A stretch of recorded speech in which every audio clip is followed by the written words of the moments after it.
the wisdom of Thich Nhat Hanh, or Tay as he is called, which means beloved teacher. He is a Vietnamese Buddhist monk who has seen much in his long life. And in that poem, he expresses so profoundly the complications of compassion. And I'm still moved. Every time I hear or read that poem, I am taken to a deeper level of understanding. That there are so many approaches to the varieties of life, relationships, interpretations, and interactions. He describes the joyful image of a frog swimming happily in a pond, and then bluntly includes the cycle of life with a snake eating the frog. He is courageous to identify with the pirate whose heart is not yet capable of seeing and loving, and the tragedy of a girl who cannot live with the trauma of being raped. Tay tells us about the contradiction of a starving child and the profiteering of an arms merchant, and this bumps up against the joy of spring and blooming flowers that creates a river of tears. All of these contradictions coexist.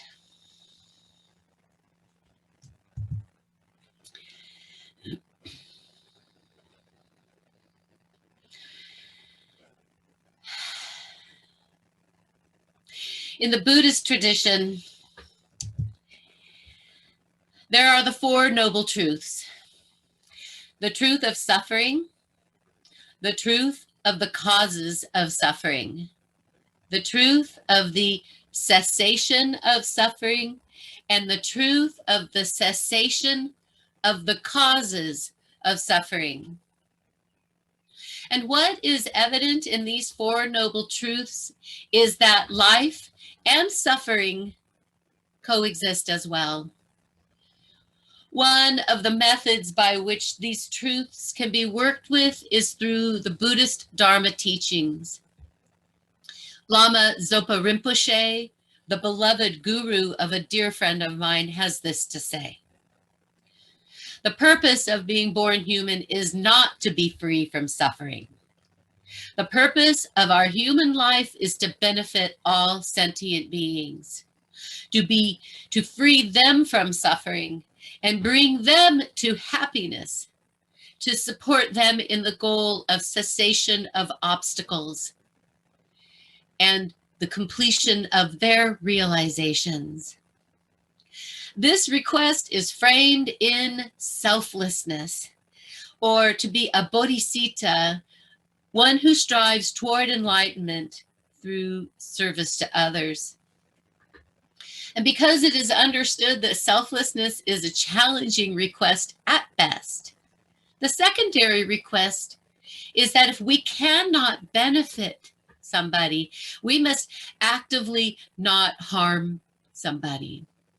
And not harming requires an intentional action or choice. It is a distinction that we must make in our most challenging circumstances. Now, Buddha, or Siddhartha Gautama, he was a Hindu prince. And though his journey toward enlightenment is a fascinating story, I'm not going into that one this morning. But mentioning his origins brings up a good segue to the Hindu practice called Namaste. There are many interpretations of Namaste, and the one I will offer you this morning is this. The divine within me, the divine spark within my heart, bows to and honors the divine within you, the divine spark within your heart. Namaste. When we begin our interactions through a place of honoring and humbly bowing by recognizing mutual divinity within each other, I see it as that we engage the relationship in a higher vibration. I like to think of it as moving out of the mundane and into the sacred. And about 20 years ago, I made a New Year's resolution to practice namaste in all of my interactions. And I can honestly say that I do not manage this 100% of the time. But I can honestly say that I manage to do this at least 70% of the time. And setting my intention towards this, I have noticed an enhanced quality in the relationships of my life. In a way, practicing namaste is concurrent with honoring the inherent worth and dignity of every person, relating to the divine spark within each heart is practicing mutuality. So when contemplating mutuality, I first think of shared humanity and the ideal of attending to each other in a way that starts with an element of respect, like the golden rule. Do unto others as you would have others do unto you. In particular, though, in the spirit of justice, the mutuality I want to address this morning has to do with how a person is treated when they have been deemed a criminal, when they have done something harmful, illegal, or traumatizing. And what I'm agitating against is the propensity to dehumanize and treat criminals in ways that is demeaning. Doing so adds insult to injury. It further harms all involved. It makes matters worse. Because they did something unlawful doesn't mean that the police, a judge, or the incarcerators get to treat them with derision, hate, or contempt. And what is rarely recognized is that conflating a situation with a violent response due to righteous indignation or having the upper hand by lashing out at those perceived as unworthy demeans and corrupts that person's soul, and it leads to a hyper escalation of the situation. And a prime and painful example is the murder of George Floyd by police officer Derek Chauvin. Not to overreact requires conscious vigilance, a determination of equanimity, and a strong commitment toward mutual regard. It requires the development of skills like de-escalation, of being objective, maintaining composure, and level-headedness in the face of crisis.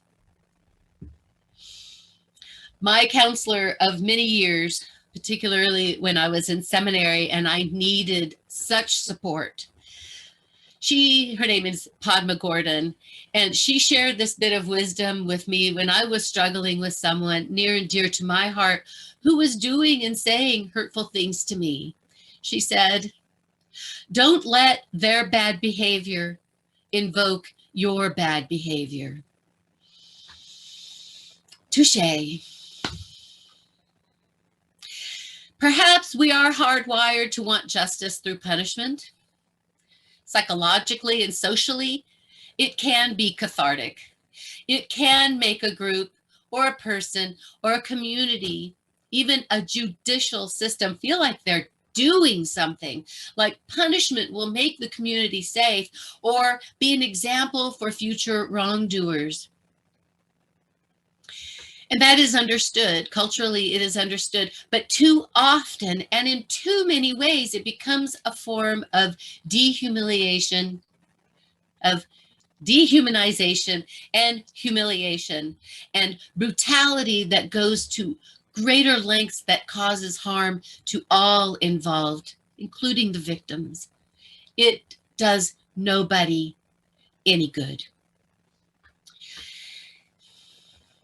At this, I want to share the bravery of Brian Stevenson. He is an African-American attorney from Montgomery, Alabama. And he was the Ware Lecturer at the 2017 General Assembly in New Orleans. And I had the honor and privilege of hearing him speak about his work of the Equal Justice Initiative. And he offered us an inspiring argument for compassion in the pursuit of justice. And I highly recommend that you read his book, Just Mercy, or see his TED Talk, where he shares his experience of working with people on death row, people who are impoverished, who have inherited cultural trauma, and a system that seems hell-bent on punishing them. He wrote, "This book is about getting closer to mass incarceration and extreme punishment in America. It is about how easily we condemn people in this country and the injustice we create when we allow fear, anger, and distance to shape the way we treat the people that are most vulnerable among us. We have institutionalized policies that reduce people to the worst acts and permanently label them a criminal, a murderer, a rapist, a thief, or a felon. And our system's disturbing indifference to inaccurate or unreliable verdicts, our comfort with bias, and our tolerance for unfair prosecution and convictions." Bryan Stevenson has represented men on death row who were eventually found innocent. So he reminds us of these understated truths. The opposite of poverty is not wealth. The opposite of poverty is justice. And each of us is more than the worst thing that we have ever done. Now imagine our criminal justice system processing through the lens of namaste, through the lens of mutuality, through the lens of compassion and shared humanity. What we can imagine, we can bring to fruition. And this is not to say that we don't hold people accountable for their actions, just as we will hold ourselves accountable for our actions, because accountability is crucial in the affairs of justice. But this is to say that as a culture, our greatest challenge is to forego the urge to demean another person. It is a challenge that includes compassion, shared humanity, and not adding insult to injury through our own self-righteousness. It is a matter of maintaining composure and taking a deep breath before reacting. It is a practice of mindfulness and not being hot-headed. I will paraphrase another of my favorite Buddhist teachings. The people that we have the hardest time with are our greatest teachers, because they give us an opportunity to practice equanimity. For now, we'll end with this last stanza of Tay's poem. "Please call me by my true names so that I can wake up and the door of my heart can be left open, the door of compassion." Namaste.